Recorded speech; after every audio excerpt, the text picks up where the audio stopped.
त्याचा ब्राईटनेस कमी करता येईल का बोर्ड सर? ब्राईटनेस का? हा, किंवा कलर बदल करता आला तरी चालेल त्याचा. ग्रीन बोर्ड केलं तर छान होईल.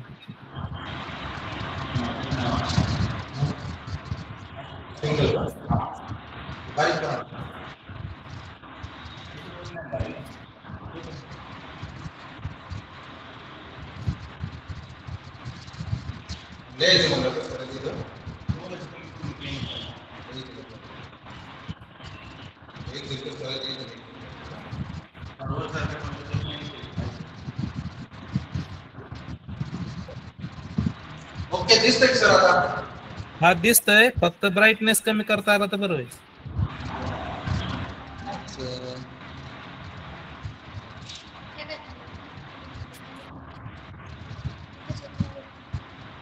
बॅकग्राऊंड ब्लॅक किंवा हे करता येईल का, ग्रीन किंवा ब्लॅक?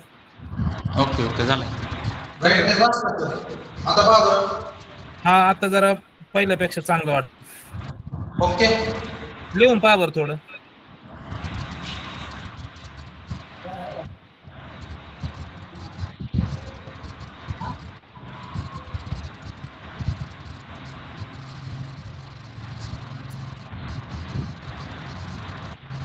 दिसतंय का? हा दिसतंय. मोठा अक्षर काढावं लागेल तुम्हाला. अक्षर जरा ब्रश काढून घेऊ का? हा, ब्रश जाड घेतलं तरी चालेल.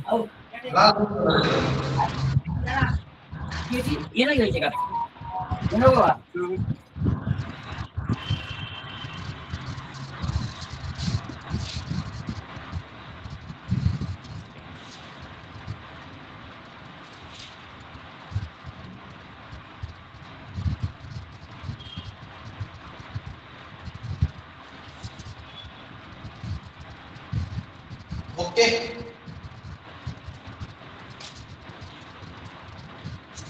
चालू झालं सर.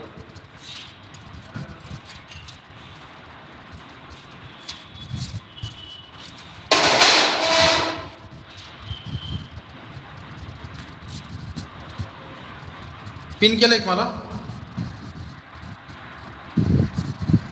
पिन केलेलं आहे. बघा आता पूर्ण बोर्ड दिसतोय ना आता? हो, दिसतो बोर्ड पूर्ण.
पहा विद्यार्थी मित्रांनो, आज मिशन आरंभ शिष्यवृत्ती परीक्षेची तयारी इयत्ता 5वी स्कॉलरशिपचा तास जिल्हा परिषद प्राथमिक शाळा वरखेड शाळेचे गणेश बुरुडे सर हे आपल्या समोर तास घेत आहेत. मी सरांना विनंती करतो त्यांनी तासाला सुरुवात करायला. नमस्कार विद्यार्थी मित्रांनो, आज आपण मिशन आरंभ अंतर्गत बुद्धिमत्ता या घटकातील बुद्धिमत्ता जो विषय आपला, त्या बुद्धिमत्तेमध्ये आपण आकलन या विषयाला आपण आज सुरुवात करणार आहोत. आता या ठिकाणी मिशन आरंभ मध्ये जो आपण बुद्धिमत्ता हा विषय पाहणार आहोत, बुद्धिमत्तेमध्ये आपल्याला त्या ठिकाणी आकलन या घटकावर आपल्याला आज काय करायचे, आकलन हा जो घटक आहे आपला, या आकलन घटकावरती त्याच्यामधला उपघटक सूचना पालन, या सूचना पालनावरती आपण आज काय करणार आहोत, माहिती पाहणार आहोत. तर हे जे सूचना पालन आहे, सूचना म्हणजे काय की बहुधा आपल्याला सगळेजण सूचना द्यायचं काम करतात. फक्त या ठिकाणी आपल्याला काय करायचंय, त्या सूचना व्यवस्थित लक्षात घेऊन क्रमवार पद्धतीने आपल्याला सोडवायच्या आहेत सूचना. म्हणून या सूचना पालन सगळ्यात महत्त्वाची गोष्ट सूचना पालनामध्ये की आपल्याला जे दिलेला सिक्वेन्स आहे सूचनांचा त्याप्रमाणेच आपल्याला काम करायचंय. जर त्यात आपण थोडासा बदल केला तर तो आपल्याला त्या ठिकाणी परीक्षेमध्ये तो लगेच आपल्याला मार्क होऊ शकतो. म्हणून या ठिकाणी सूचना पालन हा घटक आपण पाहत असताना सगळ्यात महत्त्वाची गोष्ट म्हणजे आपल्याला तो सूचना दिलेल्या सूचनांचा क्रम अतिशय व्यवस्थितपणे लक्षात घेऊन त्या ठिकाणी कृती करायची. मग हा सूचना पालन हा घटक करत असताना आपल्याला कोणकोणत्या गोष्टींची माहिती पाहिजे. सूचना म्हणजे पहा, दिलेल्या सूचनेनुसार योग्य क्रमाने कृती करत जा. सगळ्यात महत्त्वाची गोष्ट की सूचना पालन सगळ्यात महत्त्वाची गोष्ट काय, दिलेल्या सूचनेनुसार योग्य क्रमाने कृती करत जा. मग योग्य क्रमाने आपण जर कृती करत गेलो तर त्याला त्या ठिकाणी आपल्याला काय भेटत असतं, उत्तराला आपण सहजासहजी मिळत असतो. मग यासाठी आपल्याला काय काय माहिती आवश्यक आहे. मग सूचना पालन हा जो उपघटक आहे याच्यामध्ये आपल्याला सगळ्यात महत्त्वाची गोष्ट म्हणजे आपल्याला या ठिकाणी ही सूचना पालनमध्ये उपघटकामध्ये आपल्याला मराठी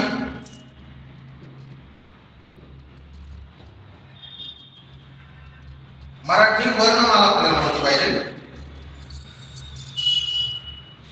मराठी जर वर्णमाला माहिती असेल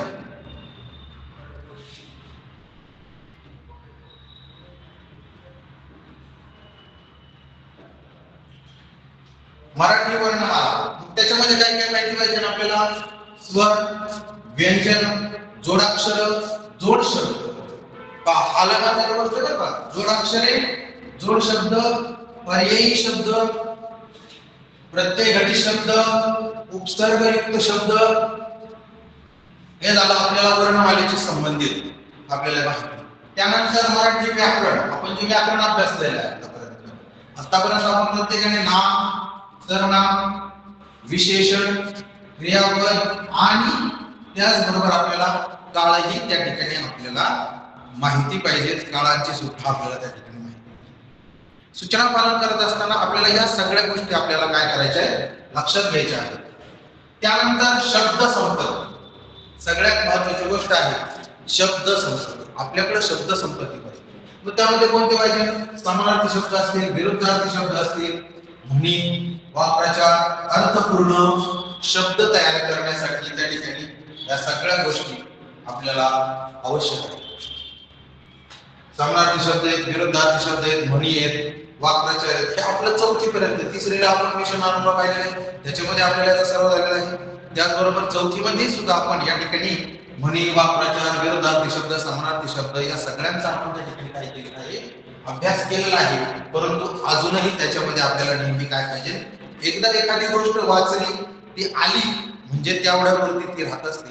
ती जर आपल्याला कायमस्वरूपी आपल्यामध्ये जर बिंबवायची असतील तर त्याच्यासाठी आपल्याला रोज सराव आवश्यक असतो. यासाठी कमीत कमी आपण रोज 1 तास तरी या ठिकाणी वाचनाला दिला पाहिजे. मराठीचे हे शब्द आपल्या नजरेखालून गेले पाहिजे तरच ते आपल्या पाठांतरामध्ये राहतात. लक्षात त्याच्यानंतर सगळ्यात महत्त्वाचा चौथा मुद्दा आपल्याला शिकायचा आहे तो म्हणजे काय की शब्दांची किंवा अक्षराची डावी आणि उजवी बाजू.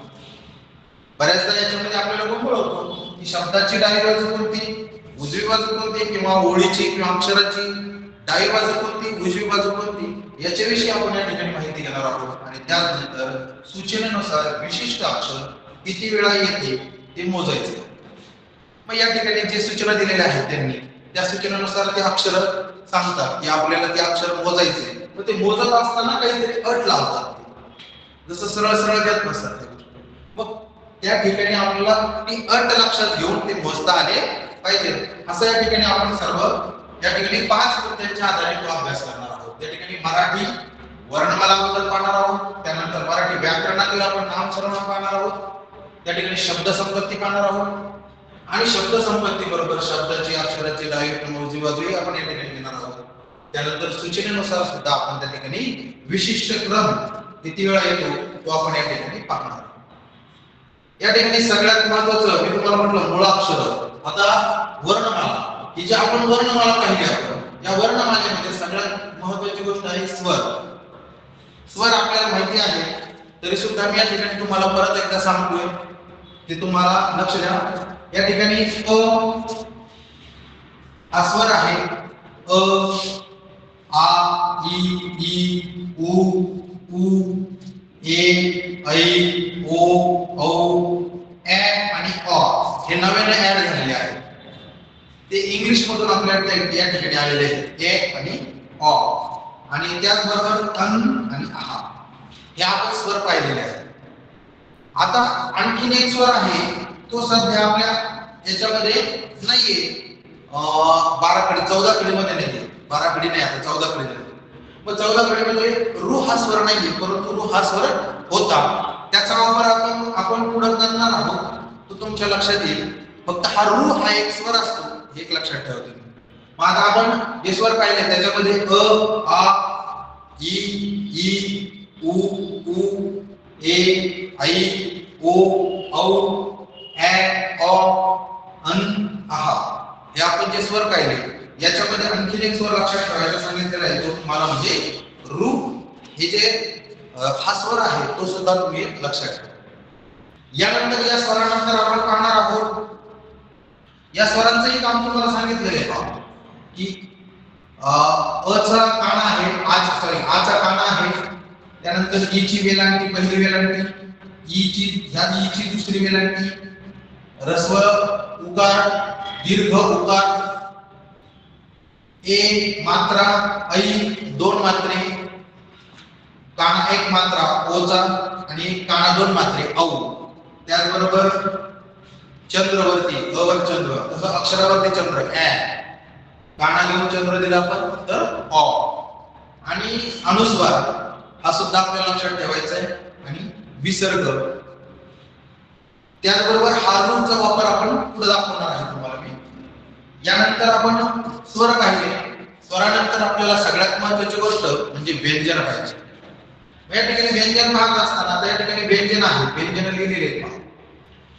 व्यंजनामध्ये आपण जे नेहमीचेच वापरलेले आहेत ते फक्त आता तुम्ही व्यवस्थित लक्ष देऊन पहा.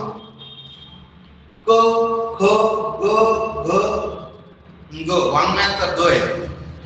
च, छ, ज, झ, त्र, ट, ठ, ड, ढ, न, त, थ, द, इथं ज आहे चुकून, त, थ, द, ध, न, प, फ, ब, भ, म, य, र, ल, व, श, क्ष, श, स, ह, ळ, क्ष, ज्ञ. या ठिकाणी द चा सुद्धा या ठिकाणी पाय मोडलेला आहे. आता हे जी वर्णमाला आहे आपलं हे व्यंजन पाहिजे, हे सगळे व्यंजन आहेत. क पासून तर ळ पर्यंत ही सगळी व्यंजन आहेत. व्यंजन का म्हटलेलं आहे ना, याच्यामध्ये स्वर मिळाल्यानंतर अक्षर तयार होते. क याचा पाय मोडलेला आहे. प्रत्येक ठिकाणी प्रत्येक अक्षराचा पाय मोडलेला आहे. पाय मोडलेला आहे म्हणजे अर्ध आहे, अपूर्ण आहे. ज्या वेळेस याच्यामध्ये स्वर मिळवला जाईल त्यावेळेस ते व्यंजन पूर्ण होतं. उदाहरणार्थ क मध्ये जर समजा आता हा क हे व्यंजन आहे, क या व्यंजन मध्ये जर आपण अ हा स्वर मिळवला तर उच्चार होतो क, हा पूर्ण क तयार होतो. क या व्यंजनाला जर समजा आपण आ जोडला, हा जर स्वर जोडला तर उच्चार होतोय का. म्हणजे अशा प्रकारे व्यंजन हे अपूर्ण आहे. व्यंजनाला पूर्ण करण्यासाठी जोड असते ती स्वरांची. मग हे जे आहे या ठिकाणी स्वर आपल्या लक्षात घ्यायचे आहेत. स्वर जेव्हा आपण व्यंजनामध्ये मिळवतो त्यावेळेस त्या ठिकाणी पूर्ण अक्षर तयार होतात. मग या ठिकाणी हे जे व्यंजन आहे व्यंजनामध्ये आता हे अनुनासिक आहे, वाङ्मयातला ग. या ठिकाणी हा छोटा टिंब असतो तर थोडासा मोठा झाला तो वाङ्मयातला ग. याचा वापर आपण बऱ्यापैकी करत नाही, फक्त एखाद दोन शब्दासाठी आपल्याला माहिती आहे. तर या ठिकाणी स्वर पाहिले, व्यंजन पाहिले. आता आपण थोडंसं क्ष आणि ज्ञ पाहू. क्ष आणि ज्ञ ही जी व्यंजन आहे हे व्यंजन आहे संयुक्त व्यंजन. क आणि क्ष, क आणि श मिळून क्ष होतं. या ठिकाणी दोन व्यंजने एकत्र येतात, दोन व्यंजने एकत्र येऊन क्ष तयार होते. तसंच द आणि न येऊन ज्ञ तयार होते. मग या ठिकाणी हे जे आहेत यांना संयुक्त, विशेष संयुक्त व्यंजन असे म्हणतात. विशेष संयुक्त व्यंजन. आता विशेष संयुक्त व्यंजन केव्हा म्हणायचे? जोपर्यंत त्यांचा पाय मोडलेला आहे तोपर्यंत. जोपर्यंत त्यांचा पाय मोडलेला आहे तोपर्यंत त्यांना विशेष संयुक्त व्यंजन म्हणायचे. आपण आता स्वर पाहिले, व्यंजन पाहिलं. आता आपण काय करणार आहोत? पुढचा भाग जोडाक्षर. आता अक्षर जे आहेत तुम्हाला मी सांगितलं की मुळाक्षर, जे अक्षर असते मुळाक्षरापासून जे अक्षर तयार होते आपण स्वर जोडल्यानंतर त्या अक्षरात या ठिकाणी अक्षर जी आहेत ती दोन जर समजा दोन जर व्यंजन जर एकमेकाला जोडली तर त्या ठिकाणी जोड अक्षर तयार होत असतात. समजा उदाहरणार्थ आता या ठिकाणी आपण म हे जे शब्द आहे अक्षर आहे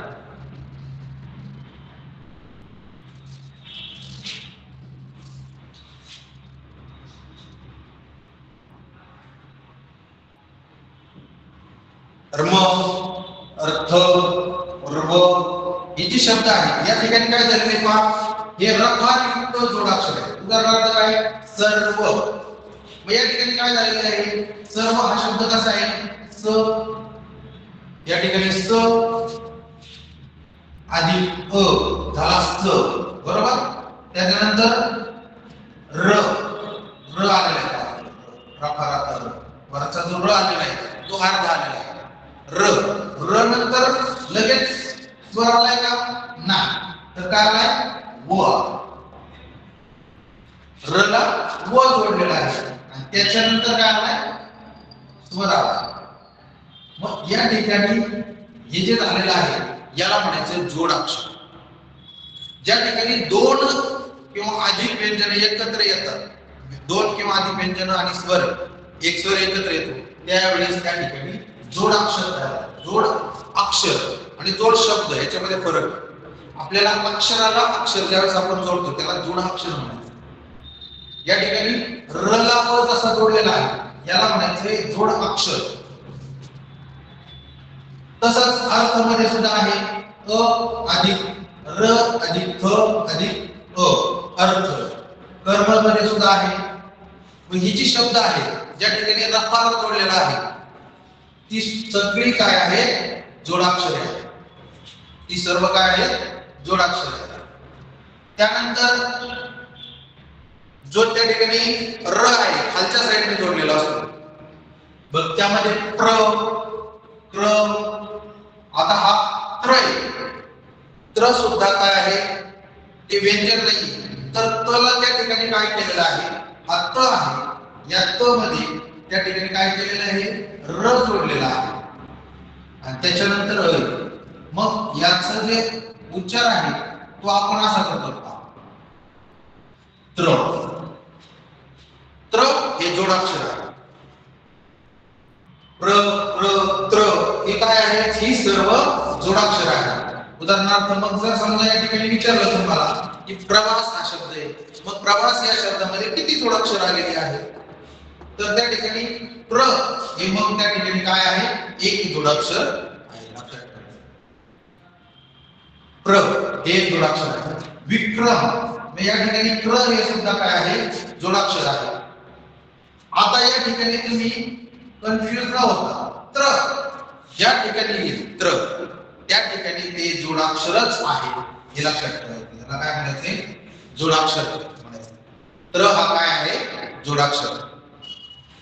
त्याचबरोबर आता आपण त्या म च्या ट न ही जी जोडाक्षर ही सुद्धा काय आहे, दोन वर्ण एकत्र आले, दोन व्यंजन एकत्र आले, दोन व्यंजन आणि एक स्वर जर एकत्र आला तर त्या ठिकाणी काय होतंय, जोडाक्षर तयार होतं. मग उदाहरणार्थ आपण या ठिकाणी पाहिले त्यामुळे, म्हणजे त्या कसं तयार झाले, तो अर्धा घेतलेला आहे, त्याला य जोडलेला आहे आणि त्याच्यानंतर आ, त्याच्यापासून काय तयार झाला, त्या. य त एक व्यंजन घेतलं, य एक व्यंजन घेतलं आणि त्याला स्वर जोडले आ, त्या. मग या ठिकाणी अक्षर तयार झालं, त्या हे जोडाक्षर आहे. या हे काय आहे, जोडाक्षर आहे. तसंच या ठिकाणी म, ह आणि अ, म्ह हे जोडाक्षर तयार झाले. त्याचबरोबर तुमच्या च आणि य हे जोडाक्षर घेतलं, त्याला आ जोडलाय. त्यानंतर घट्ट, आता या ठिकाणी काय केलं पहा, व्यंजन एकच घेतलंय ट, परत एक ट घेतलाय आणि त्याच्यापासून त्याच्यामध्ये काय मिळवलंय, अ तयार झाला ट. आता हे जो ट आहे, हा ट दोन प्रकारे लिहितात. हा एक प्रकार झाला की त्याचा आग पाहिल्याचा पाय मोडायचंय आणि नंतर पुढं ट लिहायचंय, किंवा ट ला ट जोडायचं, ट ला ट जोडायचं. हा पण एक प्रकार आहे त्याचा, की त्या ठिकाणी ट ला ट जोडायचंय, किंवा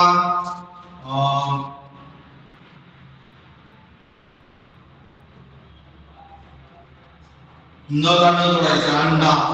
म्हणजे अशा प्रकारे आपण त्या ठिकाणी हे दोन प्रकारे लिहू शकतो. हा एक प्रकार लिहू शकतो आणि हा पण एक प्रकार लिहू शकतो. या ठिकाणी हे जोडाक्षर आहे. त्याचबरोबर आणखीन एक महत्त्वाची गोष्ट, वर्णमालेत मगाशी मी तुम्हाला म्हटलं होतो, वर्णमालेत सुद्धा जोड अक्षर आहे, पण या ठिकाणी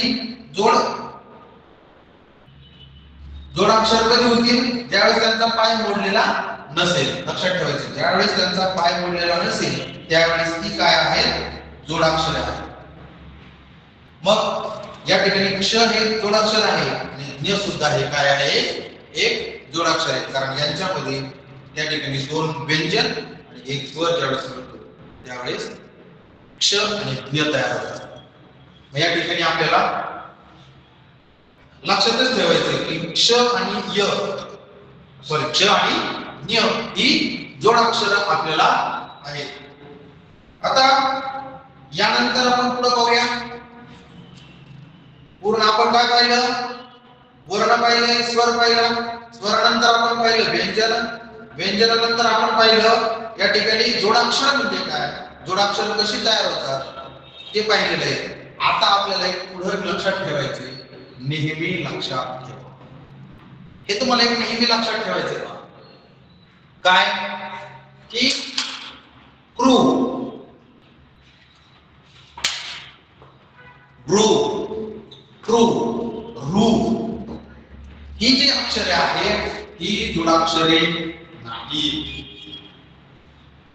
हे काय येतं, क्रू, रू, रू, रू, रू, ही अक्षरे जोडाक्षरे नाहीत. मग या ठिकाणी जर तुम्ही म्हणतात कला रू जोडलाय, कला आपण या ठिकाणी रू जोडलेला आहे रू. मग कसं झालंय हा रू तयार? क हे व्यंजन घेतलंय, क या व्यंजनाला आपण काय जोडलाय? रू जोडलाय. काय जोडलाय? रू. आणि रू हा स्वर आपल्या याच्यामध्ये नाही, परंतु त्या ठिकाणी तो स्वर आहे रू या स्वराचा. त्या ठिकाणी क ला रू जोडल्यामुळं रू हा तयार झाला. रू. मग हा जो रू आहे आपल्याला आपलं जोडाक्षराचं सूत्र काय आहे? जोडाक्षर कसं तयार होत असतं की ज्या वेळेस दोन व्यंजन एकत्र येतात. किती?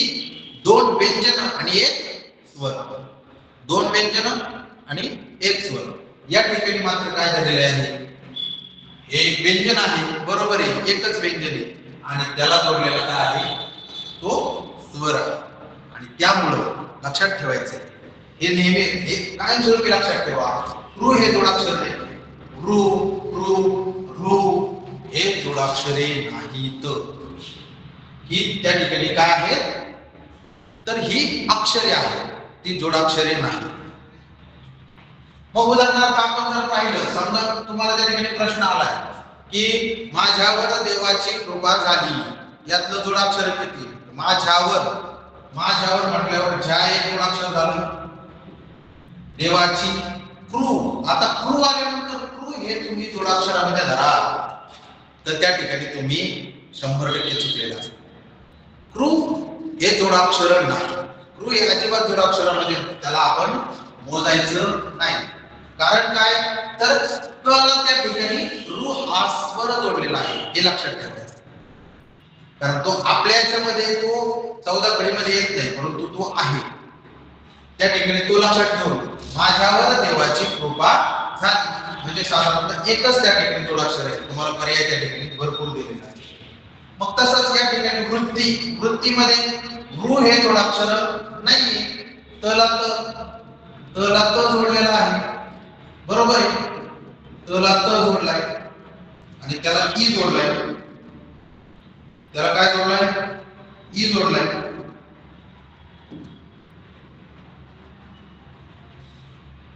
वृत्ती या ठिकाणी तयार झाला. मग ती हे जोडाक्षर आहे, हे जोडाक्षर आहे, परंतु रू हे जोडाक्षर नाहीये, लक्षात ठेवायचे. तसंच या ठिकाणी वृथामध्ये सुद्धा रू हे जोडाक्षर नाही. आता हृदय. हृदय मध्ये सुद्धा रू हे जोडाक्षर नाही. मग हे लक्षात ठेवायचं आहे. त्यानंतर आणखी एक महत्त्वाची गोष्ट, जसं तुम्ही रू रू हे लक्षात ठेवलं, त्याचप्रमाणे अजून एक अक्षर फक्त आपल्याला लक्षात ठेवायचंय. ते म्हणजे काय? की अनुस्वाराचा उच्चार असलेले अनुनासिक जोडलेले अक्षर हे जोडाक्षर नसते. अनुस्वाराचा उच्चार उदाहरणार्थ वाङ्मय. आता पहा या ठिकाणी वाङ्मय हा शब्द आहे. या ठिकाणी वाङ्मयामध्ये हा जो आलेला ड आहे, आता ड आणि त्याच्यावर टिंब आलेला असतो, त्याचा उच्चार हा वाङ्मय असा उच्चार वाङ्मय. परंतु हे जे अक्षर आहे हे अक्षर जोडाक्षरामध्ये येत नाही. हे अक्षर जोडाक्षर नाही. या दोन गोष्टी लक्षात ठेवायच्या. काय? जोडाक्षर कोणते कोणते नाही? कृ म्हणजे जे खालून त्या ठिकाणी जे जोडलेले असते अक्षर, हे त्या ठिकाणी हा जो रफार जोडलेला आहे, खालचा रफार म्हणजे त्या ठिकाणी ते जोडाक्षर नाही. आणि याच्यामधला वाङ्मयामधला जो आलेला आहे हे अक्षर जे आहे, या अक्षर कधीही त्याला जोडाक्षर, याचा उच्चार जरी जोडाक्षरासारखा होत असला तरी ते जोडाक्षर नाही. हे आपल्या लक्षात ठेवा. त्याच्यानंतर आपण थोडंसं पुढे बघूया. आता थोडासा वास्ट विषय आहे, या ठिकाणी खूप आपल्याला माहिती पाहिजे आहे. आता या ठिकाणी आपल्याला माहिती आहे शब्दांच्या जाती आणि काळ, की जो पहिला मुद्दा होता आपला शब्दांच्या जाती. मग या ठिकाणी नाम आहे, हे जे नाम आहे शब्दांच्या जातीमध्ये नाम जे आहे, नाम व्यक्तीला किंवा वस्तूला दिलेल्या नावाला नाम असे कोणतीही व्यक्ती असेल वस्तू असेल त्या व्यक्तीला वस्तूला दिलेल्या कोणत्याही नावाला मग ती दृश्य असेल अदृश्य असेल किंवा काल्पनिक असेल प्रत्येक प्रकारची जी वस्तू आहे किंवा जी आपण घटक पाहतो त्या घटकाला आपण नाव दिलं. उदाहरणार्थ आपण याला पेन नाव दिलं, याला टीव्ही नाव दिलं, टेबल खुर्ची शर्ट बटन कॉलर कप म्हणजे अशा प्रकारे आपण जी वेगवेगळ्या प्रकारची जी नावं देतो आहोत त्या ज्या वस्तूच्या नावाला आपण काय म्हणायचे नावाला नाम असं म्हणायचं. हे तुम्हाला शिकवलेलं आहे फक्त थोडीशी रिव्हिजन म्हणून घेतो आहे कारण आपल्याला त्या ठिकाणी पुढं ते उपयोगाला पडणार आहे. गणेश उदाहरणार्थ काय गणेश हिमालय हवा देव इत्यादी या ठिकाणी आपल्याला पाहिजे सर्वनाम. त्यानंतर नाव जे आहे आपण जे प्रत्येक वस्तूला नाव दिलेलं आहे त्या नावाचा उच्चार आपण नेहमी केला तर त्या ठिकाणी आपल्याला बोलताना अडचण येते. परंतु नावाच्या ऐवजी आपण जे शब्द वापरतो नावाऐवजी आपण जे शब्द वापरतो त्या शब्दाला सर्वनाम असे नावाच्या ऐवजी नाव नाही वापरायचं. उदाहरणार्थ पहिल्यांदा आपण नाव वापरतो गणेशने जेवण केले त्याच्यानंतर दुसरं वाक्य ज्यावेळेस आपण बोलत असतो मग त्याने ताट उचलून ठेवले. गणेशने जेवण केले त्याने ताट उचलून ठेवले. मग या ठिकाणी पहिल्या वाक्यात गणेश वापरला परंतु दुसऱ्या वाक्यामध्ये त्याने हा शब्द वापरला. त्याने हा जो शब्द आहे तो कोणत्या नावाच्या ऐवजी तर गणेश नावाच्या ऐवजी म्हणजे या ठिकाणी नावाच्या ऐवजी जो शब्द वापरला जातो त्या शब्दाला म्हणायचे सर्वनाम. आणि मग हे जे सर्वनाम आहे त्याच्यामध्ये तो ती ते त्या हा ही हे जो जी जे तुम्ही आम्ही आपण सर्वजण त्याला तुम्हाला आम्हाला ह्याचे सर्वनाम आहे. ही सर्वनाम आपल्याला सर्व माहिती. त्यानंतर येतं ते म्हणजे विशेषण. याच्यामध्ये सगळी माहिती आहे. विशेष म्हणजे काय की एखाद्या गोष्टीचं विशेष. आता हा जो पेन आहे या पेनाचं वैशिष्ट्य काय हा पेन फक्त टीव्हीवरती चालतो टीव्हीवर चालणारा पेन हे झालं याचं विशेष. किंवा काळा पेन कसा आहे पेन आहे नामाच्या म्हणजे एखाद्या गोष्टीच्या विषयी आपण अगोदर व्याख्या केली एखाद्या गोष्टीविषयी नामाविषयी विशेष माहिती सांगणाऱ्या शब्दाला नामाविषयी विशेष माहिती सांगणाऱ्या शब्दाला विशेषण असते. मग कोणतंही नाम घ्या समजा हा पेन कसा आहे काळा पेन आहे पेन हे नाम कर परंतु पेनाविषयी माहिती काय सांगितली त्याची विशेष माहिती काय सांगितली तर काळा हा काय झाला त्याचं विशेषण. त्या ठिकाणी आपण भरपूर अशा प्रकारचे सुंदर गुलाब किंवा सुंदर फुलपाखरू म्हणजे आपण त्या ठिकाणी नामाबद्दल त्या ठिकाणी पहा सुंदर गुलाबाविषयी माहिती सांगितली पण गुलाबाविषयी काय माहिती सांगितली तर सुंदर या शब्दाने माहिती सांगितली आणि म्हणून सुंदर या शब्दाला विशेषण मानले. या शब्दाला आपण काय म्हटलेलं आहे नाम. मग या शब्दाला काय म्हणायचं आता वाक्यातल्या आपल्या तर याला म्हणायचे विशेषण. हे काय आहे हे विशेषण आहे. हे विशेषण आपल्याला लक्षात ठेवायचं विशेषण आपल्याला काढता आलं पाहिजे. लक्षात येते. आता यानंतर आपण पाहणार आहोत सुंदर विशेषण. सुंदर हे झालं विशेषण काळा पेन मध्ये काळा हे झालं विशेषण. मग आता याच्यानंतर आपण जे पाहणार आहोत तो म्हणजे क्रियापद. क्रियापद कोणाला म्हणतात तर वाक्याचा अर्थ पूर्ण करणाऱ्या शब्दाला क्रियापद असे. जो वाक्याचा अर्थ पूर्ण करतो त्या शब्दाला मग त्याच्यातून क्रिया दर्शवली जाते. उदाहरणार्थ मी जेवण करतो करणे ही क्रिया आहे खाण्याची क्रिया त्या ठिकाणी. मी आंबा खाल्ला जेवण केले आंबा खाल्ला. या वाक्यामध्ये जेवण मी जर फक्त म्हटलं जेवण करायचंय नाही करायचंय खाल्लंय नाही खाल्लंय हे आपल्याला कळणार. परंतु ज्या वेळेस जेवण केले मी जेवण केले म्हटल्यावर काय की ती जेवणाची माहिती पूर्ण झाली. कोणत्या शब्दाने पूर्ण झाली केले या शब्दाने पूर्ण झाली. आंबा विषयी मी फक्त म्हटलं आंबा मग पिवळा आंबा लाल आंबा किंवा आंबा काय केला खाल्लाय फेकून दिलाय पडलाय आपल्याला त्याच्याविषयी पूर्ण माहिती भेटत नाही. परंतु पूर्ण माहिती देण्याचं काम हा शब्द करतो. कोण? खाल्ला. आंबा खाल्ला. मग खाल्ला हा जो शब्द आहे त्या ठिकाणी काय म्हणायचे? त्या शब्दाला क्रियापद. त्याच्यातून क्रिया दिसते. क्रिया, एखादी गोष्ट आपण करतोय, आंबा खाल्लाय.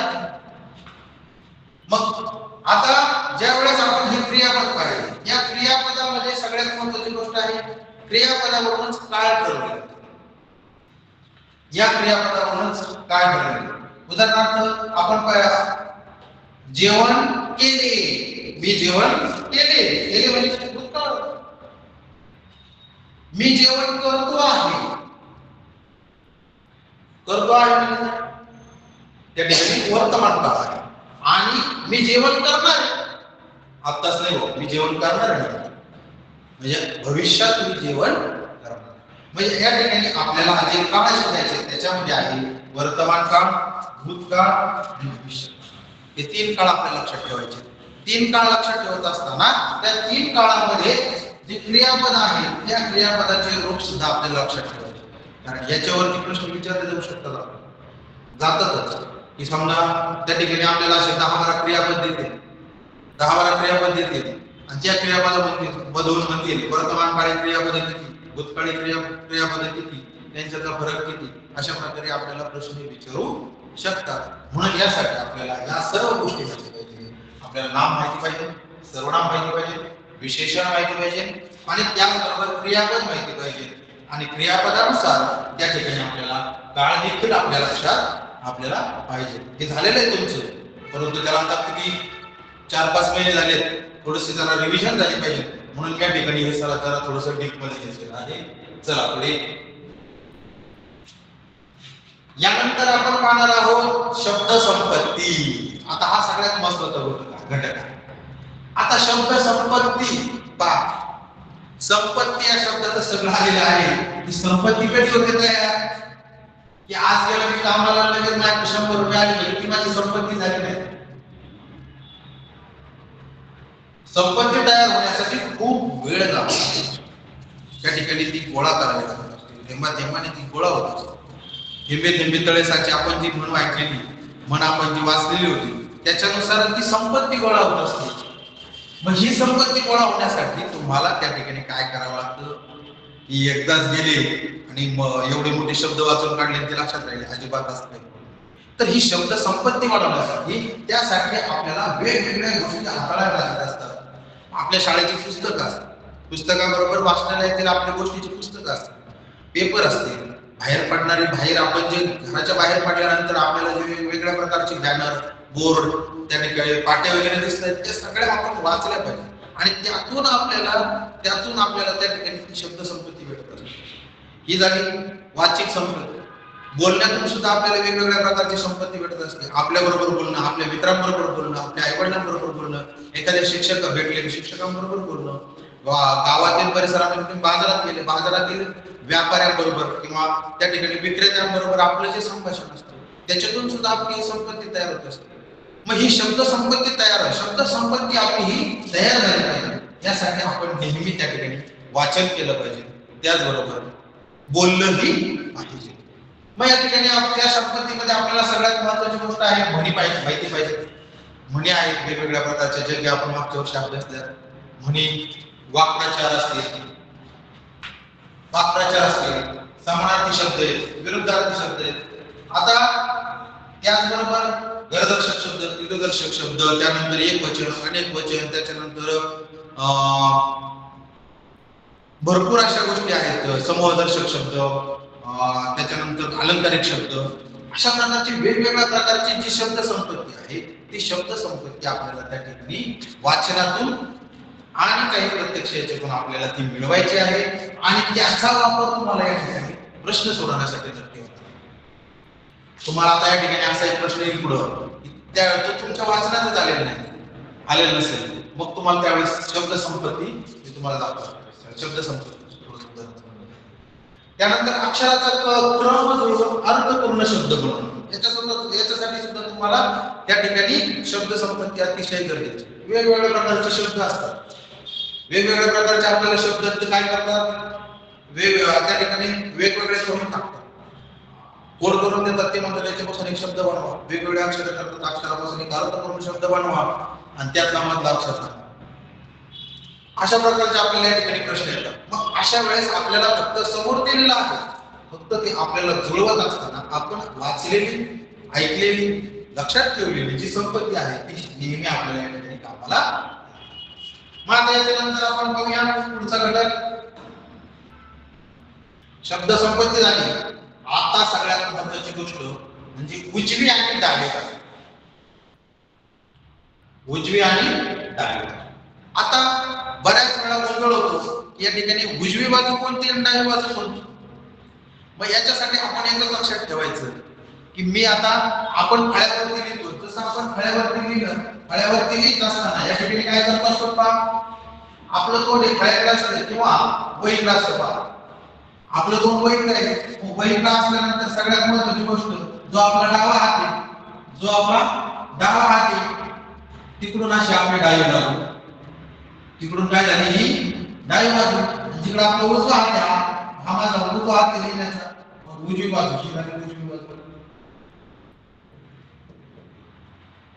ही झाली डावी बाजू. काहीच अवघड नाही. परंतु या ठिकाणी बरेच जण कन्फ्युज होतात की डावी बाजू कोणती आणि उजवी बाजू. मग उजवी बाजू आणि डावी बाजू अतिशय सोपं आहे. आपलं ज्याच्याकडे तोंड आहे, आपलं फळ्याकडे तोंड आहे, आपलं पुस्तकाकडे तोंड आहे, आपलं वहीकडे तोंड आहे, बिंदास कोणती ठेवायचं, आपला डावा हात घ्यायचा, इकडून आपला डावा हात, इकडून आणि उजव्याकडून, उजवा आणि डावा तुम्ही ह्या प्रकारे तुम्ही लक्षात ठेवा. किंवा आपण जे लिहित असतो, लिहिताना सुद्धा आपण काय लिहितो, प्रसाद खाल्ला. मग अशा प्रकारे ज्यावेळेस आपण लिहित असतो ते डावीकडून उजवीकडे असतो, उजव्या बाजूकडे लिहित असतो, डाव्या बाजूकडून उजव्या बाजूकडे जात असतो. मग या ठिकाणी पहा, उदाहरणार्थ काय, गणेशने मंथनचा पेपर सोडवला. मग गणेशने मंथनचा पेपर सोडवला हे झालं डाव्या बाजूकडून उजवीकडे. आता मी जर उलट म्हटलं तर सोडवला पेपर मंथनचा गणेशने, मग ही झाली उजव्या बाजूकडून वाचन, उजवी बाजूकडून वाचन झाले, हे झालं डावी बाजू.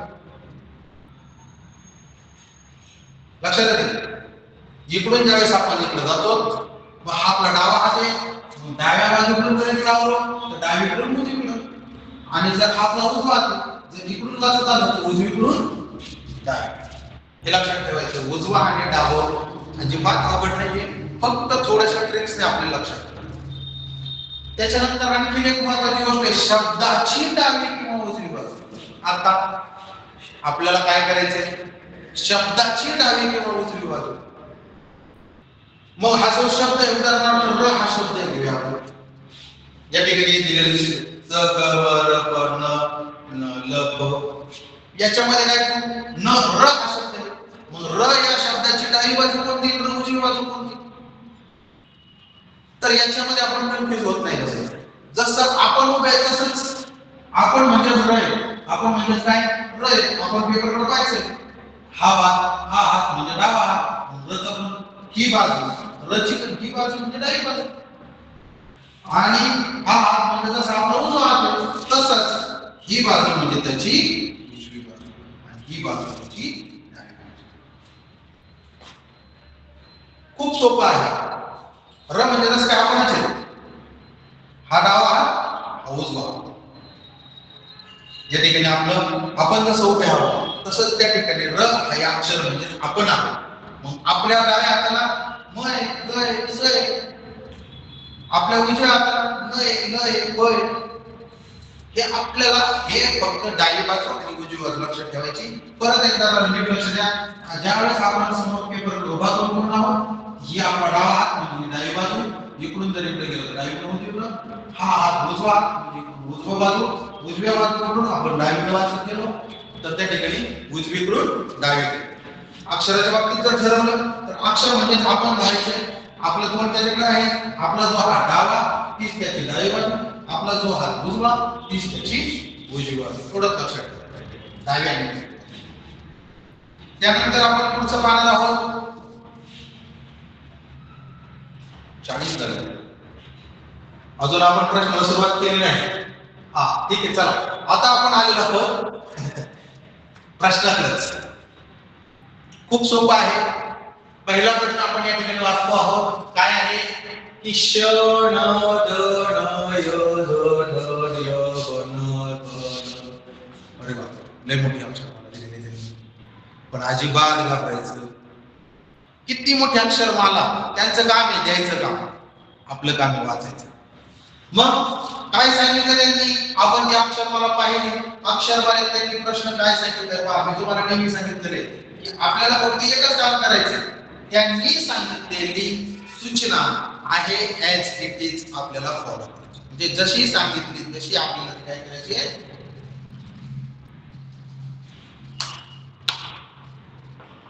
फॉलो करायची. आता हे फॉलो कशी करायची पहा. प्रश्न काय सांगितलं त्यांनी, वरील अक्षरमालेत म्हणजे त्यांनी दिलेले बरं का, आपल्या नाही, जी त्यांनी दिलेली अक्षरमाला आहे त्यामध्ये किती वेळा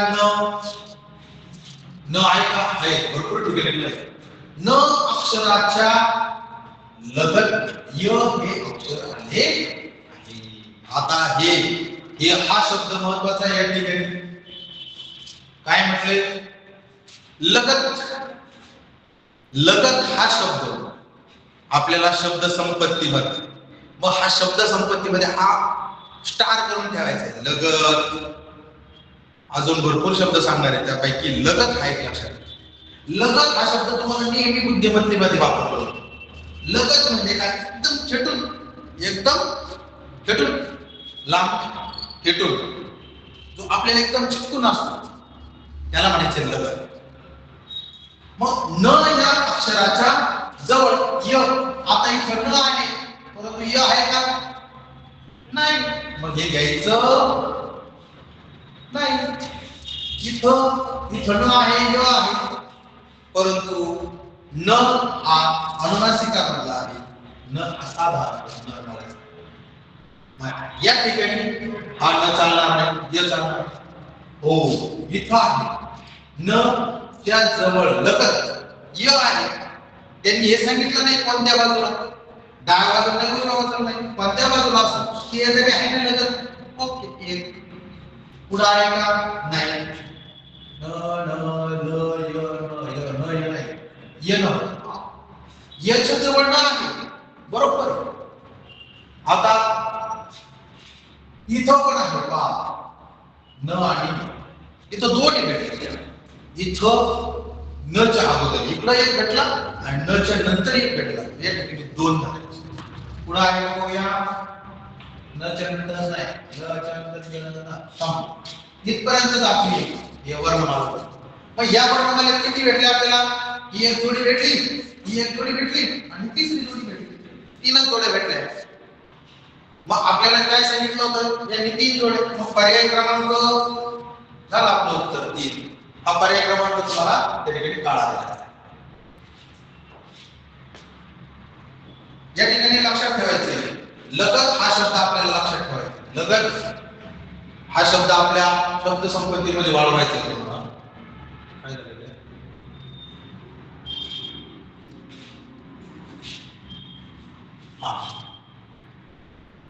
काय आले पुढे, वा दुसरा प्रश्न आलाय टुरिस्ट. इंग्रजीचे सुद्धा शब्द आलेले आहेत पहा. इंग्रजीचे शब्द मराठीमध्ये तुम्हाला त्याचा अर्थ थोडासा बऱ्याचशा शब्दांचा माहिती आहे, थोड्याशा म्हणण्यापेक्षा. कारण तुम्ही आता 5वी मध्ये आले आहात आणि बऱ्यापैकी आपल्याला 500 ते 1000 शब्द आपले असे मुखगत असले पाहिजे ज्यांचा आपल्याला अर्थ आपल्या लक्षात आला. टुरिस्ट, टुरिस्ट या शब्दासाठी पुढील पैकी कोणता पर्यायी मराठी शब्द, पर्यायी शब्द पहा. त्या ठिकाणी तुम्हाला म्हणलं होतं की आपल्याला त्या ठिकाणी वापरायचं आहे. मग टुरिस्ट या शब्दासाठी पुढील पैकी कोणता पर्यायी मराठी शब्द वापरायचा. मग मराठी शब्दामध्ये आपल्याला काय करूया, मला अर्थ नाही माहिती नसला तरी पण या ठिकाणी प्रवासी, पर्यटक, भटक्या, दहशतवादी. टुरिस्ट या शब्दाचा अर्थ काय की एखाद्या ठिकाणाला भेट देण्यासाठी आलेली लोक किंवा फिरण्यासाठी, आपल्याकडे फिरण्यासाठी आलेली लोक. म्हणजे काय, त्यांना आपण काय म्हणतो टुरिस्ट म्हणतो. मग टुरिस्ट म्हणजे काय, एखाद्या ठिकाणाला भेट देण्यासाठी आलेले लोक म्हणजे काय, पर्यटक. काय म्हणायचं त्यांना, पर्यटक. हे जे पर्यटक आहेत, या पर्यटक प्रवासी होणार का? प्रवासी कोणाला म्हणतो आपण?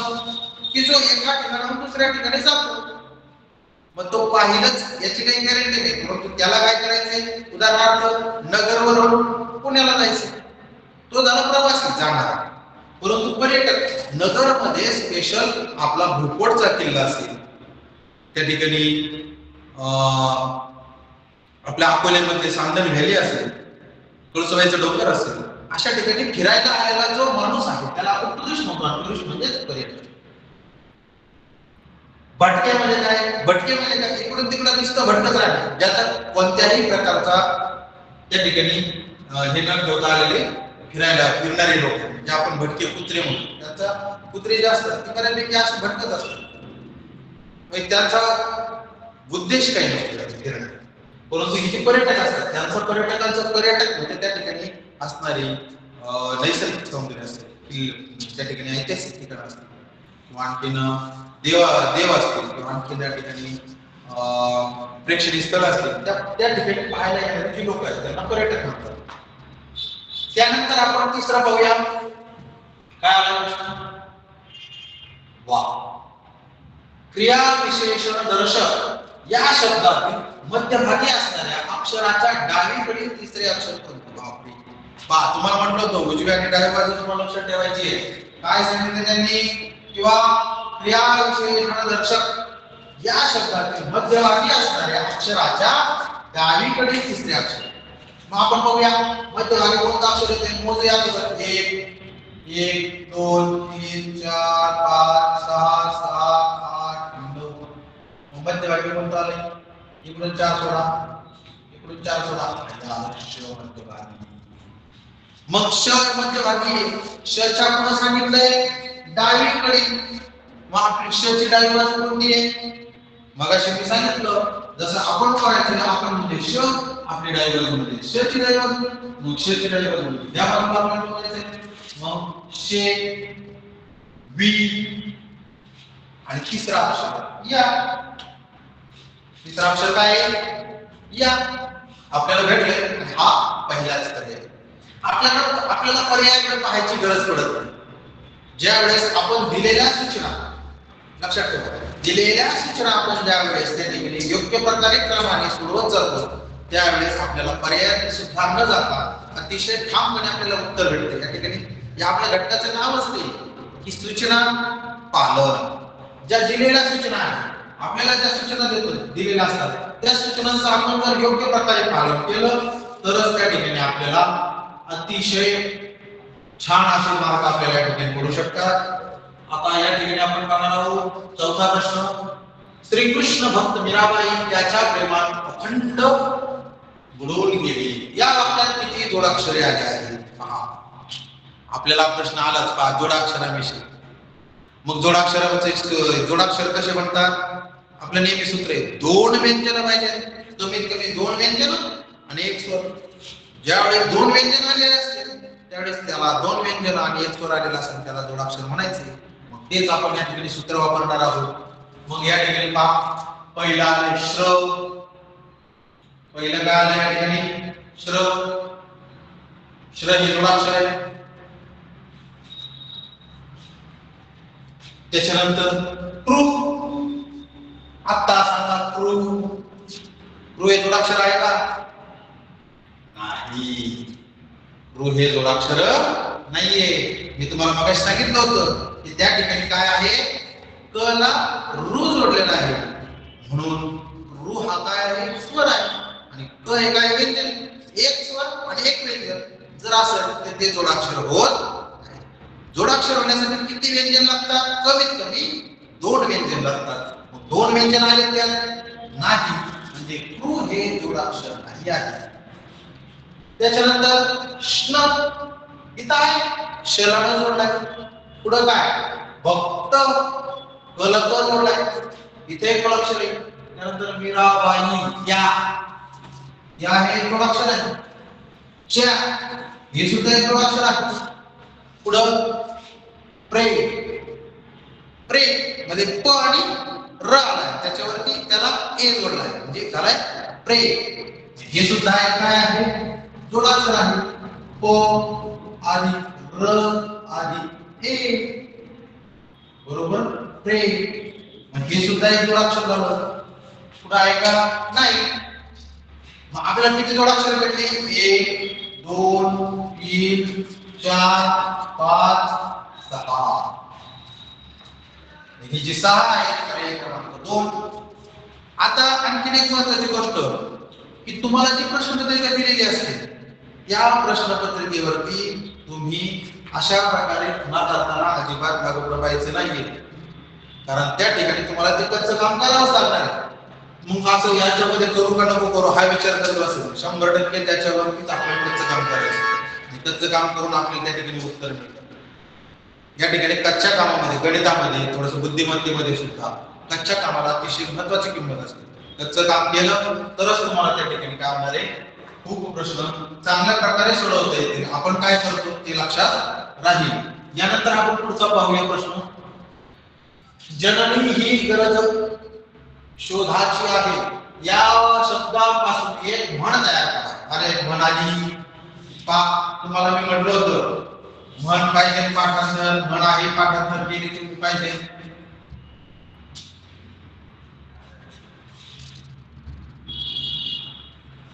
या शब्दापासून एक म्हण तयार करायची तुम्हाला. मग आता काय शब्द तो की गरज ही शोधाची जननी आहे. सॉरी जननी ही गरज शोधाची आहे याच्या शब्दापासून म्हण तयार करावं. या म्हणीतील समक्रमांकाच्या स्थानांवर असलेली अक्षरे क्रमाने मांडा. या मांडणीमध्ये उजवीकडून तिसऱ्या स्थानावर कोणते अक्षर आहे? बापरे बाप, एवढा मोठा प्रश्न. किती मोठा प्रश्न आहे पण अजिबात घाबरायचं नाही. खूप सोपा प्रश्न. फक्त सांगितलेली सूचना क्रमाक्रमाने आपल्याला करत जायची. मी याच्यापासून म्हण तयार करायची. अगोदर जननी, मग जननी गरज, जननी ही गरज शोधाची आहे. आपण नेहमी वाक्य वाचलेलं असतं तर आपल्याला लगेच लक्षात येईल पहा ही पासून नाही वाक्य तयार होणार. गरज जननी ही नाही, शोधाची जननी ही गरज आहे का? गरज ही शोधाची जननी आहे. व आपल्याला काय वाक्य तयार झालं? गरज ही शोधाची जननी आहे.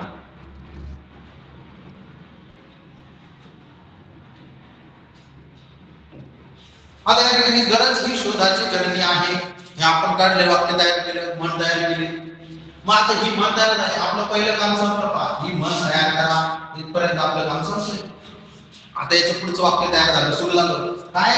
या म्हणीतील समक्रमांकाच्या स्थानावर. अगोदर सम म्हणजे काय? आता विषम म्हणजे काय हे तुम्हाला शिकवलेलं आहे गणितामध्ये. सम आणि विषम अंक आपल्याला माहिती पाहिजे, त्यांचा सुद्धा या ठिकाणी वापर होतो. म्हणून त्या ठिकाणी आपल्याला भरपूर शब्द संपत्तीची गरज आहे. मग आपण या ठिकाणी अगोदर नंबर देऊ, मग आपल्याला सम विषम करू. एक नंबर हे अक्षर 2 3 4 5 6 7 8 9 10 11 आणि 12. किती अक्षर आहेत? 12 अक्षर.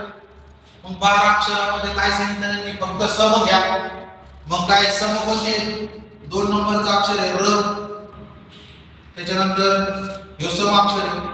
4 हे सम आहे. 4 हे सम आहे म्हणजे काय? रही 6 10 8 ज 10 नी.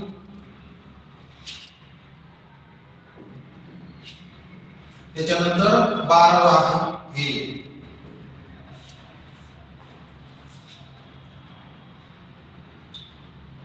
या मांडणीमध्ये आता इथपर्यंत पहा. समक्रमांकाच्या स्थानावर अक्षरे असलेली अक्षरे क्रमाने मांडा. इथपर्यंत आपण पूर्ण केलं. क्रमाने मांडून घेतली. जशी सांगितली तशी, जशी सूचना सांगितली तशी प्रकारे आपल्याला ती सोडवत जायची आहे. मग याच्यामध्ये या मांडणीमध्ये उजवीकडून तिसऱ्या क्रमांकावर. आता पहा उजवीकडून या मांडणी ही जी मांडणी केलेली आहे याच्यामध्ये उजवीकडून म्हणजे उजव्या बाजूला ही झाली आपली उजवी बाजू. आपण असं बोलायचंय उजवी बाजू नाही अक्षर आलं ही आपली उजवी बाजू. मग या उजव्या बाजूला तिसरं अक्षर, हे पहिलं, हे दुसरं, हे तिसरं, हे जे अक्षर आहे हे तिसऱ्या स्थानावर असणारे अक्षर कोणते आहे? कोणतं आहे? आपल्याला कोणतं भेटले या ठिकाणी? ज हे अक्षर भेटलेलं आहे. ज हे अक्षर 4 पर्याय क्रमांक 4. या ठिकाणी आपल्याला पुढचा आपण प्रश्न बघूया. जरा थोडेसे प्रश्न कमी झालेले, थोडेसे फास्ट घेतो. आता इथं पहा, पहिला असे कार्यक्षम किंबहुना कुंकू कौल हे शब्द आकार विल्हे नवीन शब्द आपल्याला पाहायला भेटतोय. आकार विल्हे क्रमानुसार मांडल्यास क्रमवार चौथा शब्द कोणता असेल? आता आकार विल्हे नवीन शब्द आलाय. मी तुम्हाला म्हटलं शब्द संपत्ती ही फक्त एकदा आपलं शाळेचं पुस्तक वाचलं म्हणजे आपल्याला भेटत नाही, तर त्यासाठी आपल्याला वेगवेगळ्या प्रकारची पुस्तके नेहमी वाचत राहावी लागतात. त्यातून आपली शब्द संपत्ती कवडी होत असते. आता आकार विल्हे हा जो शब्द आहे, हा शब्द सरळ सरळ 12 पिढीसाठी आहे. आपण जी क, का, ई, उ, ए, ऐ, ओ, औ हे जे म्हणतो आपण त्या ठिकाणी त्याच्यासाठी हा आकार विल्हे हा शब्द आहे. आकार विल्हे म्हणजे काय? आपली जी आपण 12 पिढी म्हणतो ती 12 पिढी. या 12 पिढीनुसार पहिला अक्षर कोणतं येईल? कार्यक्षम. तर इथं कै आहे. कै येणार की आहे का नंतर की हे पहिलं अक्षर, हे दुसरं अक्षर, क का की कु हे तिसरं अक्षर, के कै हे चौथा अक्षर आणि पाचवा अक्षर आलेलं आपलं कौल. यांनी काय सांगितलंय? चौथा शब्द कोणता आहे? कोणता आहे तो? कै. कैलास वाशी पर्याय क्रमांक 4. हा जो पर्याय क्रमांक 4 आकार विल्हे हा शब्द लक्षात ठेवा. तुम्हाला मी त्या ठिकाणी सांगितलं शब्द संपत्ती खूप महत्त्वाची आहे. याच्यासाठी तुम्हाला सतत वाचावं लागेल. जेवढं तुम्हाला दिलंय त्याच्यापेक्षाही तुम्हाला जास्त प्रकारे जेवढं वाचता येईल तेवढं वाचायचं. चला यानंतर आपण पुढचा बघूया. तुटक्या फुटक्या माठातील उरले सुरले पाणी घटा घटा पिऊन त्याने तहान आपली तहान भूक मिटवली. या वाक्यात एकाच शब्दाची पुनरावृत्ती लक्षात ठेवा. या ठिकाणी काय सांगितलंय? एकाच हा शब्द महत्वाचा आहे. काय सांगितलंय? एकाच शब्दाची पुनरावृत्ती पुनरावृत्ती म्हणजे परत होऊन बनलेले शब्द किती आहे? पाहूया. तुटक्या फुटक्या तुटक्या असतं. तुटक्या जर असतं तर झाले असते एकच शब्द परत परंतु तुटक्या आणि फुटके वेगळा शब्द नको हा शब्द नाही. दुसरं उरले सुरले. अरे हा उ आहे, हा सु आहे. उरले आणि सुरले नको. हा उरले नको सुरले नको. पुढे भेटला गटा दोन एक शब्द भेटला गटा. मग हा एक शब्द गटा. पुढं पिऊन त्याने आपली तहान भूक हा वेगळा शब्द मिटवली संपलं. इथपर्यंत आपल्याला किती भेटले शब्द आपल्याला बघ. 1 याचा पर्याय क्रमांक 4 1 हे उत्तर आपलं. व्यवस्थित क्रम दिलेल्या सूचनांचा आपण क्रम पाहिला आणि त्या क्रमानुसार जर आपण काम करत गेलो तर या ठिकाणी अतिशय आपल्याला त्या ठिकाणी सोपे प्रश्न आहेत. आता या ठिकाणी 9वा प्रश्न बघूया. अभ्यास वेद झाला शास्त्रबोध साधल्या विविध नाना कळा. या ओळखीतील नाना हा जो शब्द आहे, नाना हा जो शब्द आहे त्या ठिकाणी नाना या शब्दाचा अर्थ काय हो? या ठिकाणी पहा वेगवेगळ्या प्रकारच्या शब्दाचे अर्थ असतात. ते वाक्यानुसार बदलत असतात. हे आपल्याला लक्षात घ्यायचं असतं. या ठिकाणी नाना हा शब्द वापरलाय. या ठिकाणी पहा नाना हा शब्द जर वापरलाय तर त्या शब्दाचा अर्थ काय? तर त्या शब्दाचा अर्थ आहे अभ्यासले वेद झाला शास्त्रबोध. कधी ज्या वेळेस त्याने अभ्यास केला त्यावेळेस त्याला विविध शास्त्रांचा बोध झाला, म्हणजे माहिती झाली. साधल्या विविध नाना कळा त्याला वेगवेगळ्या प्रकारच्या कला म्हणजे या ठिकाणी विविध हा शब्द जो आलेला आहे तो विविध या शब्दाच्या अर्थाने तो नाना हा शब्द आहे. साधल्या विविध नाना कळा. या ठिकाणी आता इथं पहा अर्थपूर्ण न का थर या अक्षरापासून आपल्याला काय करायचंय? शब्द तयार करायचे. अक्षर समूहापासून अर्थपूर्ण शब्द तयार करा. इथपर्यंत आपलं पहिलं टास्क आपण पूर्ण करूया. काय न अ कार याच्या वस्तू काय तयार नकारार्थी होईल का? नाही, नकारार्थी नाही, नकारार्थी नाही होणार. मग का अर्थ अर्थ कारण अर्थकारण अर्थकारण हा शब्द तयार झाला. अर्थकारण हा शब्द इथपर्यंत आपलं कंप्लीट झालं. तयार होणाऱ्या शब्दाच्या मध्यभागी तयार होणारा शब्द किती अंकी? 1 2 3 4 5 5 म्हणल्यावर इकडे 2 आणि इकडे 2 हा तो मध्ये आला असलेल्या अक्षराच्या लगत. परत आला शब्द लगत. लगत पण पुढं डावीकडं. मगाशी लगत फक्त एकटाच होता, आता इथे लगत कोणाला घेऊन आला? डाव्या बाजूला घेऊन आला. मग काच्या डाव्या बाजूला मग का भी डावी बाजू भी मग काय थ. मग थ जो शब्द आहे हा जो शब्द आहे हे त्याचं आपलं उत्तर झालं. ही झाली याची डावी बाजू आणि याच्या लगतचा जवळचा अर्थ हा जो शब्द आहे. अशा प्रकारे आपण आज या ठिकाणी सूचना पालन या घटकाची आपण पूर्ण माहिती घेतली. या ठिकाणी माझ्या परीने मी समजावून सांगण्याचा प्रयत्न केलाय. याच्यात अजून तुम्हाला काही शंका असतील तर आपण या ठिकाणी आपले वर्ग शिक्षक, मुख्याध्यापक किंवा आणखीन जे मार्गदर्शक आहेत त्यांना आपण विचारू शकता. त्याचबरोबर या ठिकाणी मला पंचायत समिती नेवासा निवासाचे गट शिक्षणाधिकारी आपले कराड साहेब यांनी या ठिकाणी पाठ घेण्याची संधी दिली आणि हा पाठ घेण्यासाठी या ठिकाणी मला सहकार्य करणारे आमचे मित्र अशोक पंडित सर यांचे या ठिकाणी मनपूर्वक आभार मानतो. आणि आजचा आपला हा तासिका या ठिकाणी मी संपवतो. उद्या आपण या ठिकाणी संख्या मालिका आपण पाहणार आहोत. 6 वाजता आपण सर्वांनी जॉईन करायचं. धन्यवाद.